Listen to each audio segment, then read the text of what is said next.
አንድ መዝሙር እኮ አለ ቀድሞም ክብር የበቃህ ነው የሚል። አሁን እኛ ተሰብስበን ተመስገን የምንለው እግዚአብሔር ጎደለኝ ሙሉ ብሎ ነው እንዴ? እንዴ ማንም ሳይኖር የበቃው ነው። እኔ ሁላችሁ ያለ አምላክ የሆነ እኮ የኛ አምላክ ብቻ ያለ ተከታይ አምላክ ነው። ሰማይና ምድር ሳይፈጠሩ እኮ እሱ እግዚአብሔር ነው። መላእክት ሳይኖሩ እኮ እሱ ለዘላለም አምላክ ነው። እሱ የዘላለም አምላክ ነው የሚል ቃል አለ። ዘላለም ከጊዜ ውጭ ነው። መላእክት እኮ የሆነ ዘመን ላይ እኮ ነው የተፈጠሩት። መቼ እንደሆነ አናውቅም፣ ግን የሆነ ዘመን ላይ ከእውቀታችን ውጭ ነው። መጽሐፍ ቅዱስም የት ጋር እንደተፈጠሩ አይነግረንም እንጂ ተፈጥረዋል። መንፈሳዊ አካላት በሙሉ ተፈጥረዋል። እግዚአብሔርስ ፈጣሪ ነው፣ የዘላለም አምላክ ነው። ማንም ሳይኖር አምላክ ነው።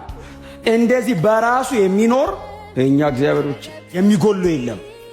ዋው! ስለዚህ ወዳጆች እንደምታዋጡ አታስቡ። እናንተ መጥቼ ሳመሰግነው እያገዝኩት አይደለም፣ ስላደረገልኝ ነገር ማድረግ ስላለብኝ ያደርጋለሁ።